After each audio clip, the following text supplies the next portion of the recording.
all the unique characters, I do let him bang. Yeah, I'm saying? Like, yeah, I'm a legend, man. I'm building my legacy. all the stories and perspectives featured weekly. I wasn't fully committed to that choke, and I kind of sunk into it, started squeezing tighter, and I kind of heard him gurgle a little bit. I was like, oh. And all the combat sports you could ask for in the best state in the U.S. Like I said, Ohio versus the world. It's going to happen for sure. Watch out. It'll be cool, man. I'm not worried about it. I'm going to show them why the Ohio MMA scene is, in my opinion, one of the best MMA scenes in the country. This is Forged in OH. IO. OH. IO. OH. Ayo!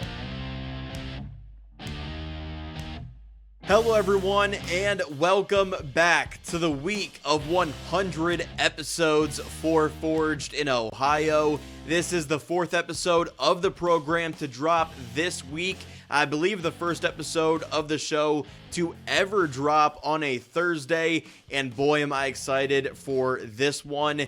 This fighter has joined Forged in Ohio 3 times already. I'm so grateful to get him back on the show for yet another episode. I think he's one of the most talented fighters in the state of Ohio, perhaps the most dangerous. He's a 5-0 pro fighter with a 100% finish rate. It is Josh, the Flyin Hawaiian Perreira. Thanks for coming on the show yet again, Josh, and welcome to Forged in Ohio's week of 100 episodes. Absolutely. Thank you for having me on, and happy to be a part of a huge milestone for you as well. Of course, man, I appreciate the time you've given me across now 4 episodes of Forged in Ohio, and this celebratory week for the podcast wouldn't be anything without the Flyin Hawaiian himself. So glad to make do on this appearance for you on the podcast, and let's get right into it because we have a fight to talk about. That latest win on October 5th where you improved your record to 5-0. How are you feeling physically, and how do you feel about the performance a few weeks removed from the fight? Physically, I'm almost back to 100%. Wrist is still a little messed up, but already back into the gym for striking, and I'll be back into the gym next week for grappling. So I'll be back to it very, very soon, and already lifting at Westside Barbell again as well. But performance-wise, I'm not the proudest of it. We worked extensively for to stand up and cut angles and be able to pick this guy apart. But I don't know, wasn't able to perform to how I wanted to. But I'm still proud of being able to get another finish and being able to show off my clinch and my grappling as well against a very tough grappler. So yeah, I'm proud that I got the finish, but always room for improvement, of course. Yeah, having talked to you as many times as I have, I know you're your biggest critic, man. If it was perhaps another fighter in that setting with the performance that you had, do you think they would have been more happy with that performance? But just knowing you and how self-critical you are, maybe you're harder on yourself than others would be. Oh, I'm always hard on myself. No matter uh, uh, how good I perform, even if it went phenomenally, I still want to get better and get back into it. And that's why I love martial arts so much and fighting so much, because no matter how good I get or how good I look in the cage, there's always room to grow as a martial artist, not just as a fighter, but uh yeah. I know somebody else would be like, oh, I got a triangle, or what the a tapology page, a guillotine somehow. I don't know how you get that mixed up, but proud of my performance, but just on to the next one, and yeah, that's all I can really say. I mean, that's the mentality that makes the Flyin Hawaiian as good as he is, man. I believe there was some history between you and your opponent, Gage Mitchell. How much were you looking forward to finally stepping into the cage against him? Yeah, Gage Mitchell, Game Over Gage. We were supposed to, his name was thrown at me a while ago in my amateur career. I was supposed to fight Trey Wills for the B2 digital belt. He backed out, and I was thrown a couple names, and Gage is one of them. And after I had gotten the B2 interim belt, Gage was, messaging on Instagram on some of the posts, and he's like, "Oh, interesting, interesting," that kind of stuff. But I have nothing but respect for him. I knew it was coming. We've fought a couple of opponents, I believe we share an opponent or two in common as well, or at least Trey that I was supposed to fight. But yeah, the very well-rounded fighter, plotting forward with the Muay Thai and kickboxing, very good off of his back, submitting Anthony Pettis's nephew off of his back in APFC. And I've fought a lot of strikers. I've fought a lot of wrestling heavy fighters, but I don't think I've fought a very good jujitsu practitioner. And this was an opportunity for me to step out of my comfort zone and be able to, show a little bit more of my grappling. I know my coaches were like, we worked a lot on trying to get it back to the feet. But once I felt him and he kept going for the same thing over and over and over again, the same submission on the same side, um, and I was able to shut that down. I was like, since Mark Coleman's in my corner, maybe I'll do a little bit more ground and pound. So, uh, like I said, you have an idea of a fight or an idea of how the fight's going to go, but it never manifests itself into that way. So you have to be able to flow and adapt and overcome. So when I saw the opportunity, he was in that dogfight position, working his way up. I was like, frick it, triangle. So I hopped it and right in front of his corner too. Got the arm across, started pulling the head down, rolled him over, and that was it. As much as I love striking and as much as I love to keep it on the feet, grappling is incredibly important. And this camp, I was working even harder on my grappling, more of the defense. But as soon as I was able to figure his style out, I went on the offense and I capitalized and uh, I got the finish. I think this is the second time we've talked about this now with Gage Mitchell, and I think last time we were talking about Luke Shokan, of guys that were just chirping you on social media in a way. Given your experience and especially your success, a long amateur career, now you're 5-0 as a pro, are there guys, and obviously you're super involved in mixed martial arts down in Columbus, are there a lot of guys that just are circulating you and on social media that potentially could be opponents for the Flyin Hawaiian here soon? Yeah, absolutely. I train with quite a few flyweights out here, and of course that we all have our own separate goals, and our goals are to not just be the best in the state or the best in the Midwest. We're trying to be the best in the world, but I will see um, top four, top five of bantamweight or flyweight. I know for a fact that they're going to be there, and when their name pops up, that I, there's having those relationships pre-established. It sucks because you've seen your teammate grow and that fighter grow as well. But at the end of the day, it's business and it's about selling your brand and uh, just putting on a good fight. And any one of them, it'll be a good fight. But for right now, we're all good training partners. You mentioned the finishing sequence, which was absolutely incredible, that transition. And you're one of my favorite minds to pick in Ohio MMA because of how you detail these transitions and things in the cage and the memory that you have of them. He gave you his back, and all of a sudden, you're in position for the triangle choke. It was stunning. Is that something that you've done before, or did it just come to you in the moment? It came to me in the moment, but you train so much, you're training with so many different positions over and over and over again, with different body types, different styles, maybe a more wrestling heavy guy versus a more jujitsu or striking heavy guy. But I don't know, it's hard to explain. Uh, Being able to and also doing a lot of Shark Tank rounds as well. So you can't even think at that point. You're just overwhelmed with how exhausted you are for 15, 20, 25 minutes straight, and you just got to react. So I felt something that felt familiar, and I just I went for it.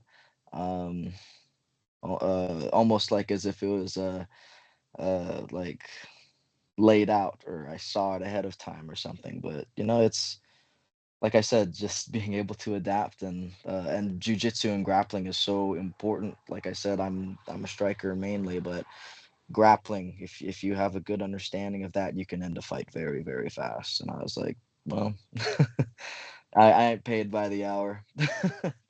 I gotta get him out of here. Now, I'm like an amateur when it comes to like the super technical stuff inside the cage, and especially when it comes to the wrestling and the grappling and technique like that.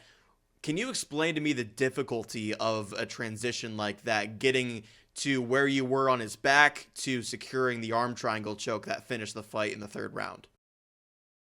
I wasn't quite on his back. It was like an yeah, it was kind of a weird position because at first he had my leg laced in like a half guard, and then he started sitting up to his butt, and I was kind of curling over, and his left arm was on the ground trying to post up and drive into me, and I had a solid grip over his right, and being able to drill those positions, shooting the hips up, grabbing the lock, grabbing your right shin to adjust it. I did the amateur thing to grab my right foot and pulled it into place because I was extremely close to the fence. I couldn't get the right angle, and even my left foot got caught in the fence for a split moment as well, so I couldn't get that clamp. So I had to pull my foot and start clamping down, and the moment that I got his arm across and started pulling on the head, I knew it was over. But it's just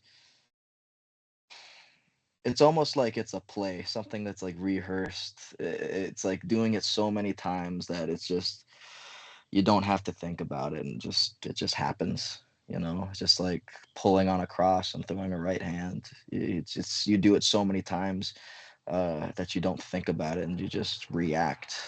If you anticipate, you're waiting for it to happen. But if you react, you're right out of the way, and you can crack back with that cross or hop into that triangle, of course.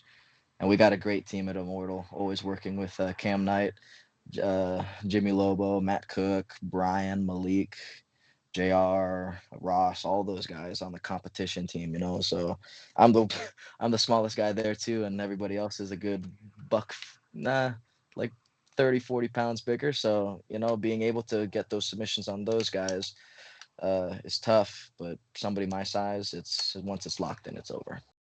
What's your assessment of the first two rounds prior to the finish that you secured with the submission in the third round? Um, we were expecting him to be a lot more pressure heavy, so we were working on countering a lot more. But he looked after the liver kick. He was in the first round. I switched to southpaw through a liver kick. He started backing up, so I was like, okay, I'll be more on the offensive. And working with Matt, my coach Matt Brown, Shane Harrison, and Josiah Harrell, I've been on the back foot my entire camp. So when I saw the opportunity to go forward, I felt a little awkward, I guess. But after our initial exchange of striking, he went for a body lock. I turned into the fence and he immediately jumped guard, which we were ready for. I was pushing off. He went to grab my ankles. He swept me with with a very, very beginner sweep, and I immediately got back on top, throwing elbow after elbow, cutting my angles. As soon as I felt the guard open up, I got out and I reset on the feet. He started just throwing, got back into the clinch, took him back down. I remember his corner kept yelling Uchimata, and me with a judo background, I kind of just kept my hips down and to avoid the hip toss, of course. But yeah, just dominated that round. Got the Yair Rodriguez elbow up against the fence, and I threw my own Uchimata when he tried to leg lace me up against the fence, and I just threw him over onto his head, ended in half guard with elbows. Round two starts. Um, Same thing, just starting off with our striking. I'm slipping underneath punches. I'm switching back and forth to southpaw to orthodox, and every single time I tag him, he'd tag me back. I throw and he's gone. He's on my legs or he's on a body lock. So um, was able to reverse it again. He tries rolling me over. We get into a scramble. I get back into his guard. I hit him with a spinning back fist when we get back up to the feet, and um, he gets me into a good clinch. Gets me with a slight knee to the forehead, and yeah, just a lot of grappling. We thought there was gonna be more striking involved, but I felt sharp on the feet when I did land, and I saw that he didn't want anything to do with that, and he relied on his grappling, and his grappling wasn't working, so he would feint and he'd throw something over the top, and then he'd go for his takedowns again. I ended the second round on top in side control base or sorry, half guard, basically in the same exact position as the first round, landing elbows. But um, I just remember not feeling as sharp as I usually am. But just like I said, I'm so excited to get back to work and work on that and get better, of course. And yeah, finishing sequence, like I had mentioned beforehand, he just kind of gave up. Um, just was overwhelmed with the knees and the clinch. It got to that dogfight position, and I jumped the triangle. You know, uh, yeah. If I was in that position again, I probably would have separated and started striking again. But I've been in that position so many times, so I was just like, I know I got it. And it wasn't the most, like I said, not the most technical triangle in the world. Didn't cut the right angle, but I know with my training at Westside and how strong I've gotten, and with him being on the verge of gassing out, if I got that arm across and started pulling down on the head, I knew he was gonna tap or go out. And he kind of did both. He started tapping. The ref didn't see him tap till later, and then he kind of just slumped over into his corner and was out for a little bit. But yeah, it's yeah, that's about it. Gage Mitchell was 3-0 coming in, and while he has a lot of grappling and jiu-jitsu experience, his losses dating back to his amateur career were all via submission. Going into it, did you feel like a submission would present itself? um, yes, I also thought a knockout was going to present itself. A ground and pound was going to present itself. Hindsight's 2020. I was in so many positions where I could have done so many different things, but flying triangle was definitely not on the bingo card. But but like I said, uh, I extensively look at all of my opponents. I treat them like they're the best in the world, and if I start getting the upper hand, I'll try and end the fight, uh, as fast as I can. I don't rush the finish. I let the fight evolve, and like I said, I saw the triangle and I went for it. But yeah, no. World class team, works with Nathan Manis. He also did a grappling tournament right before the fight, 2 weeks before the fight, that he lost via heel hook. So I saw some things in that, and I was like, if it does go to the ground, even going back and talking with teammates that have, like Cam Sullivan, that's been to some of his fights and seen him train, even he said, you're a better striker and grappler, but if there's one place that he would get you, it'd be in the grappling. So I'm not a striker, I'm not a grappler, I'm a fighter, and I try to end the fight as wherever I can. I'm happy you mentioned that because I didn't plan on asking you about it, but it was something that I noticed too when looking at his Tapology and his record, was that he did lose a grappling match just weeks prior to your fight. I know you can only worry about yourself and how you manage your own career, but is that maybe something that you question that he did prior to getting in the cage with you? Yeah, absolutely. I saw that, and it made me pick up my training even more.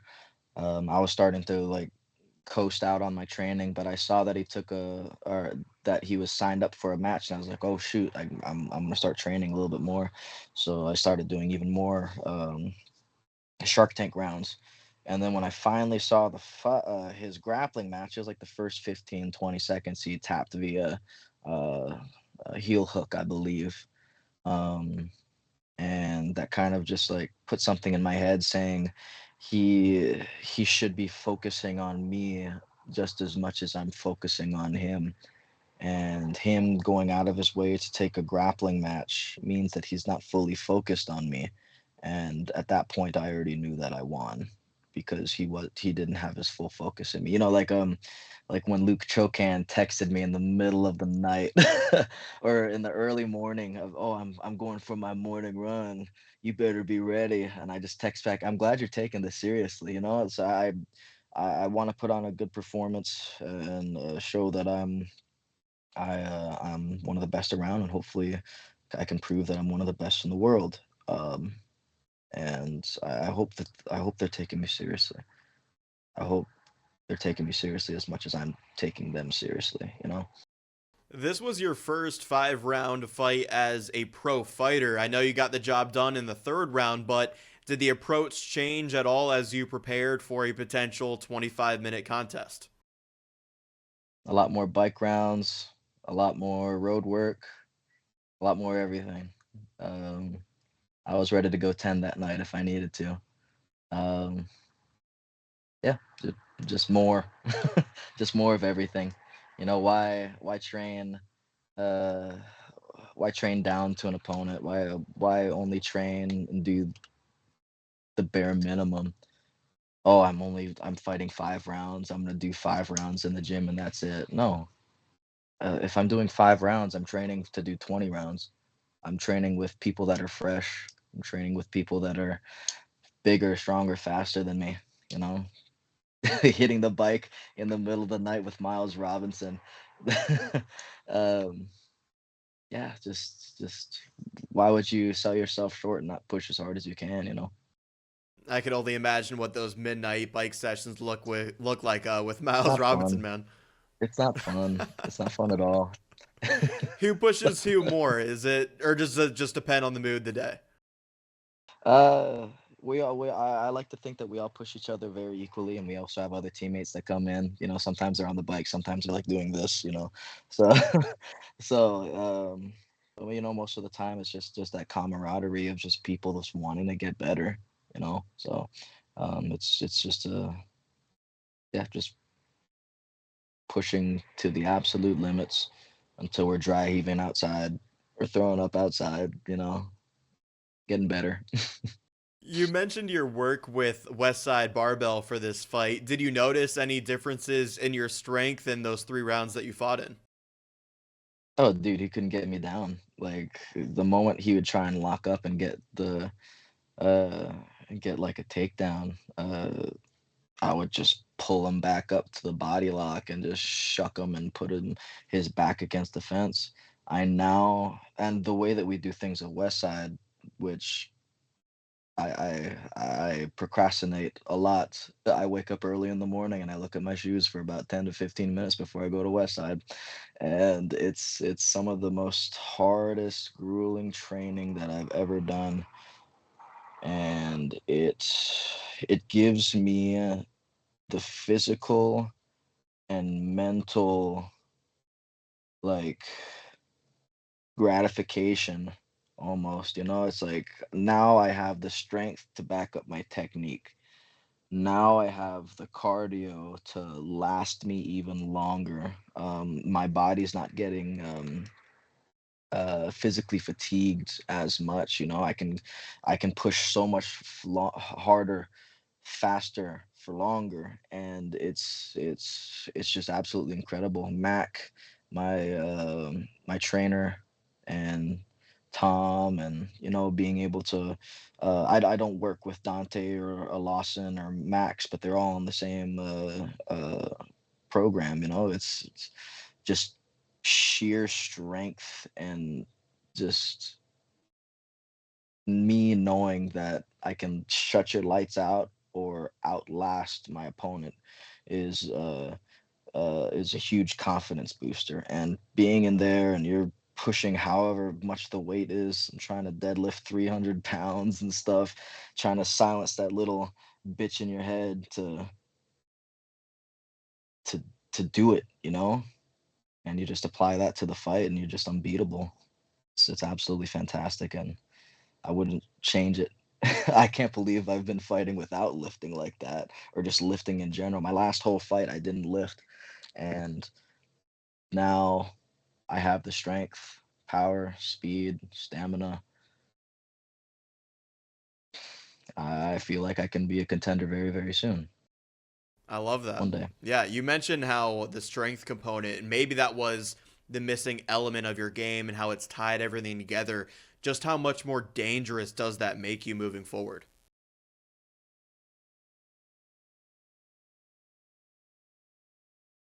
You're gonna need you're gonna need an army to beat me now. I love it, man. I love it. So I can't believe I haven't asked you about it yet already, but the promotion you were fighting for, SICP 6, it was Fall Brawl there. You won your first pro title. How much does that mean to you? But it honestly doesn't. It's a paperweight laying on the floor right now.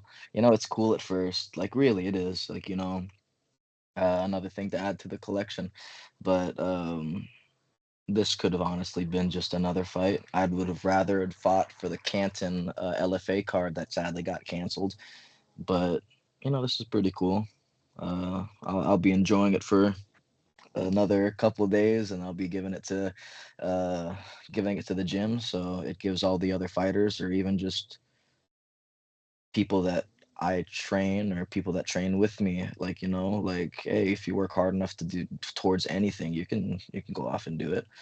But yeah, it's shiny. That's about it. I know I've asked you this before, but man, you just keep on getting these finishes. We know you don't force them, you find them, but what's been key to maintaining that 100% finish rate now through 5 fights? Once, if it's in the clinch, if it's on the feet or on the ground, if you smell the blood in the water, you have to go for the finish. So, and like I said, if you drill it so much that you just see it, it's just only a matter of time that your body is going to follow through it. Like most of my finishes, like it doesn't even feel like I'm in the cage. Like it feels like I'm just hitting pads, or just grappling on the mats. My LFA fight, I saw, it was so weird. It's like watching myself. It was weird. Seeing Jesse posture up like this up against the fence, it brought me back to working the body with my coach Shane, or the the triangle, or even my arm bar from my first fight, or the spinning back fist from my first LFA fight, or the ground and pound. Like those they weren't people. Like I respect them as the fighter, but there's a certain point where it's just like I was as if I was just drilling on the bag.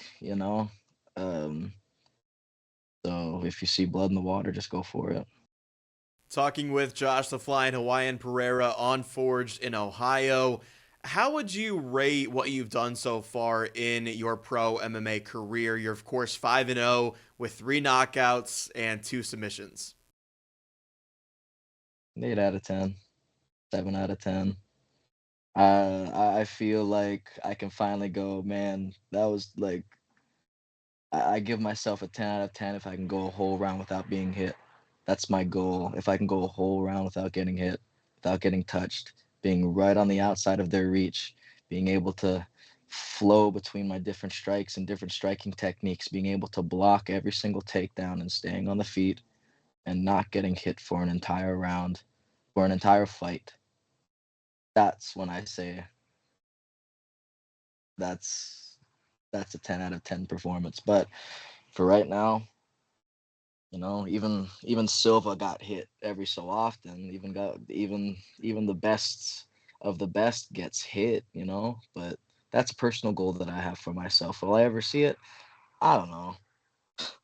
I'll keep going. I'll keep I'll keep training, and that's even if that were to happen, looking back at that fight, like, oh, I could have finished him there. I could have done this. I could have done that. And that's why I love it so much, because I go back to the gym and get better, you know. But yeah, that's what I think about that. Yeah, I was going to ask you about that because that almost jogs my memory back to something that Corey Sandhagen says about just being the best in the world and striving to be that. And he doesn't even know if it's possible. For you, not being hit in a single round or in a fight, is that something that's even attainable, yet you strive towards it every single day? It's like what Prometheus rolling the rock up the hill, you know? Why why not keep training if you're not gonna do it, you know? If you're not gonna try for it. You gotta take risks. You gotta take risks. You gotta be memorable. You gotta be able to write your name in stone, people to look back and go, God dang, that guy did that. But I hope I know it's a lot of talk from me right now, and uh, I always try and be humble and uh, um, modest, of course. But maybe it'll happen, maybe it won't. We'll see. I'm just gonna keep training until it does. Of the 3 times you've joined the show, I don't think I've ever asked you about your motivation. What are some of the things that drive you to improve and motivate you to get better and compete? I don't think it's about motivation anymore for me. I just want to do it. It's not even that I want to. Some days I don't even want to get out of the bed. I'm so sore. Uh, there's nothing more than I'd rather do than just spending the whole day with my fiance or the people that I care about, or going back home. But it's not motivation. It's not discipline. It's just I got to. I have to. I need to. Do you do a good job of Yeah. that? Like, do you do a good job of staying dialed in and on that correct path and blocking those thoughts that really everyone deals with that try to knock you down? Yeah, all the time. All the time. Even the voice in my head is the loudest. If I don't do anything, it's chirping away at me, and you're nothing, you're this, you're that, and it's just I gotta quiet it. I've made so many promises to my fiance, like, and she's been such a huge help along the way. My number one supporter, my all, my everything. So it's just like I made her promise, like, I'm gonna get that big house, I'm gonna get that white picket fence, I'm gonna get dogs in the yard. I'm making all these promises because she's invested so much into me. My team has invested so much into me that maybe I have to be selfish for a little bit, but I want to take care of the people around me. Maybe that's why I want to do it. Take care of the people around me, take care of the people that believed in me and pushed me to my limits. you know I don't know. I've heard fighters in the past talk about that voice in their head and how it is the loudest and how those insecurities can come up from time to time, but then they use that as fuel and makes them work that much harder. Is that something that you can relate to, or does that not really affect you as much as it maybe affects others? Oh, it 100% affects me, but sometimes I just deal with it. I'll just, you know, maybe he's watching or whatever, like, hey, this didn't look good, and I'm just like, okay, I'll make it look better. So yeah, it adds fuel to the fire. Everything does at this point. Yeah. Is there anything that you do to help combat those tough days, especially when you're either in camp and the body's super sore, or maybe you're in a lull just waiting to get booked? Uh, I go for long runs, spend time with the missus, um, just to keep that voice out. And then when I get a name or a contract, that's when the voice is the loudest. You're not ready for this. You're not ready, dude. Blah blah blah. And then I'm like, okay. And I just go back to the gym, and I train even more. I was doing upwards of 5 to 6 sessions for this and last camp. I wish there was more time in the day. just more fuel to the fire. More, give me more. Tell me that my style isn't good. Tell me that my strike grappling isn't good. I'll prove them wrong. That's interesting. I love how you said how those voices think when you get a contract and saying, "Hey, you're not ready. You're not good enough for this." At what point do those voices go away or change to, "I am ready for this. I'm motivated. I'm good to go. I'm ready." Does it ever happen, or maybe even closer to fight week, you still have some of those self doubts? They get even louder, getting closer to the fight. But once I start making that walk, once I get my hand wraps wrapped on, once I put my gloves on, once I start hitting pads, once I start flowing, once I start shadow boxing, once I start making that walk to the cage, I'm unbeatable. I don't step foot in the cage until I fight, because once I do step in that cage, I already know it's mine. I feel like these inner voices that you're talking about is one of the more relatable things that we've talked about here on Forge in Ohio. Have they ever gotten to the point where it's close to crumbling you in a fight camp or getting close to a fight, or do you do a good job of getting through that and staying strong throughout a camp? Oh, dude, I during those Shark Tank rounds, I'm exhausted. People are subbing me. People are getting whatever strikes off on me. They, my teammates have seen it. My coaches have seen it. My loved ones and family have seen it. Starting to, talk. It's almost to the point where I'm like talking bad about myself. Like it manifests itself, and I'm just yelling at myself. What the heck? This, that. And as soon as that bell rings for the next round, it's all gone. I go right back to it, no matter how tired I am. Just keep going. I know you like to stay active. You're already 2-0 this year. Do we see you again before the end of 2024? I'm gonna I want to chill for the rest of the year. This is the first time I've actually only ever since I started. I've only done 2 fights in a year. It feels weird. Feels weird, but I've made some promises that I need to keep. I have some trips that I need to make, some some things that I gotta do, and just know February of next year. Just be ready. Just be ready. I'll be back. Is it a good, weird feeling that you only fought twice this year, or does it eat you up that, man, I didn't get a third one in there like I usually do? It feels weird because I'm like, I need to rest. I need to take time. I've been training. My thumb is still messed up. I took a fight right after my thumb surgery, and messed up my wrist again. So I need to rest. But like I said, that little voice in your head. I'm still going to the gym. I'm still doing my stuff. Like I said, I'm not. I'm taking some time off, but whoever signs that dotted line with me, just know I'm still training. I'm still working, taking time off. I just talked to Anthony the Bagel Jagel, someone you're very familiar with, and we talked My about dude. that year-long layoff between pro fights for him. Just could not find an opponent.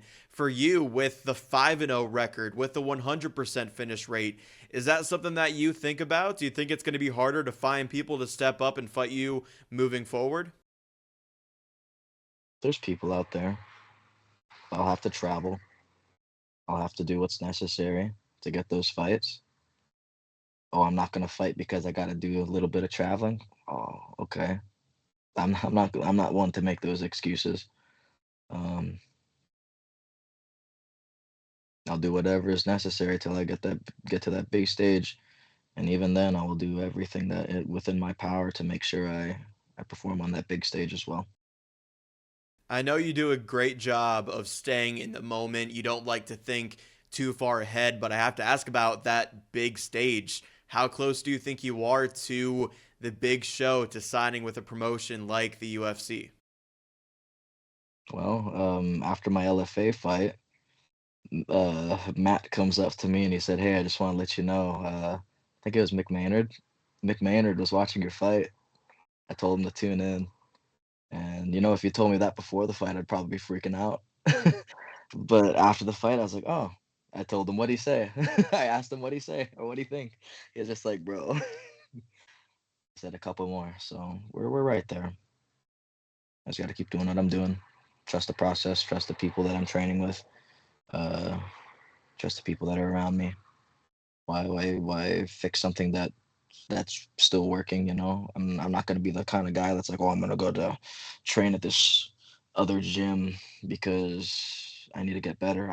I can get better where I'm at, you know, especially working with the people that I'm working with.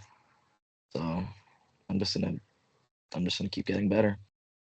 Man, I just got super excited about that Vic Maynard story. What was your reaction to that? And like, how excited were you in the moment? Like, oh crap, a UFC matchmaker just watched one of my fights. That's incredible. I think my jaw hit the ground really like really hard, or maybe that was just me getting cracked from earlier in the fight. I don't know, but it was definitely just awe and even going back to the hotel, we were hanging out in the bar of the hotel, and I hung out with Michael Chiesa, and I hung out with Alex Pereira's head coach, and everybody that was associated with the organization. I got shot of the night, so they kept giving me shots of their bourbon. So I was like, "Oh, this is pretty cool." So maybe a little taste of what it is on the other side, but never losing focus of what needs to be done. Of course, I don't want to get lost in the bars. I know what it's like to go to the bar, close down a bar and stuff like that. I don't want that. I don't want to party like that anymore. I, you know, celebratory kind of stuff, but never losing sight of the real goal. But yeah, it was very very humbling that somebody was watching the fight, and like I said, I'm not gonna I'm not expecting anything. I earn everything. I don't deserve anything. I need to earn everything that I get. So I'm just gonna keep training and doing my thing. There are countless stories of fighters waiting to join a promotion like the UFC until they get some more experience under their belt. You have tasted what it's like to be involved in that scene. Do you feel like you're ready for that challenge, for that type and level of competition right now? I won't know I'm ready till I'm ready, you know, or till I'm in there, you know. Maybe the next one I get cracked. Maybe the next one I get subbed. Maybe the next one I just get a wrestler that just lays on top of me. Maybe the next one I'll get pieced up for all 3 rounds or however long it is. I won't know I'm ready. I won't know if I'm ready till I'm ready. And I always leave my heart and soul in the cage. If I ever lose by something like that, it's something that I didn't do properly. So just gonna yeah, maybe who knows if I get the phone call next and I'll fly out to Vegas or whatever, something else. Who knows? Hell, maybe the next one you get a 10-second knockout that punches your ticket to the big show. Am I right? Yeah, absolutely, absolutely, absolutely. You know, who knows? Some flying wheel kick triangle guillotine. I don't know. Hey, if anyone was going to do it in Ohio MMA, it would be you, my friend. It would be you. I can't wait to see it, man. I can't wait for the next one in 2025. Hopefully February, like you mentioned it. And man, if that's the ticket puncher to a big show, I cannot wait for that either. Before we wrap up, just anyone you'd like to thank, maybe some sponsorships that deserve a shout out. Absolutely. I want to thank everyone at Immortal Martial Arts that puts up with me and trains with me. My coaches Matt, Coleman, Shane, Harrison, Cam Knight runs a fantastic jiu-jitsu program, man. I'll be back in the gi, I swear. Jimmy Lobo. Uh, um, I got my boxing trainers over at Pillager's Old School Boxing as well. Corey, TC, my boy Paco, my other teammates. My dude Josiah, Miles, Jagle, or Anthony Jagle, Cam Jenkins, Lucas Siebert when he comes down from Stout or when I go up to visit him. The whole BJJ Mortal comp team. Malik, Brian, Matt, all those guys. I want to thank Westside Barbell, my strength and conditioning coaches, Mac and Tom. I want to thank Max Effort, great supplements. I want to thank one of my sponsors too, Cisco. Go follow him at Dope Soul Tattoo, one of the best tattoo artists in Columbus, if not the best. Follow his studio at Boss Battle Studio and Dope Soul Tattoo. Aloha Beef Chips, some of the best beef jerky from Honolulu, Hawaii. My family and friends, my fiance, my dog. I also want to thank Rick Voorhees, my manager. I want to thank Eddie, my nutritionist and good friend. One more shout out to Westside Barbell, Mac, Tom, and the guys I train with, Josiah and Miles. And I also want to thank Connor and Amoro Coffee as well. And thank you for having me on the show again. Of course, man. Thank you for joining me for the 4th time on the show. It's always an honor to be joined by the Flyin Hawaiian, and you're more than familiar with what's next. It's the OHIO chant that I do to finish all these episodes. OH. IO. Thanks, Josh. Congrats on yet another win inside the distance. This journey of yours has been incredible to follow, and I can't wait to see what that future holds for you. Thank you, brother. I appreciate you. And yeah, expect me on Forged in Ohio again, you guys. That was Josh the Flyin Hawaiian Perreira, the 5-0 pro mixed martial artist with that 100% finish rate.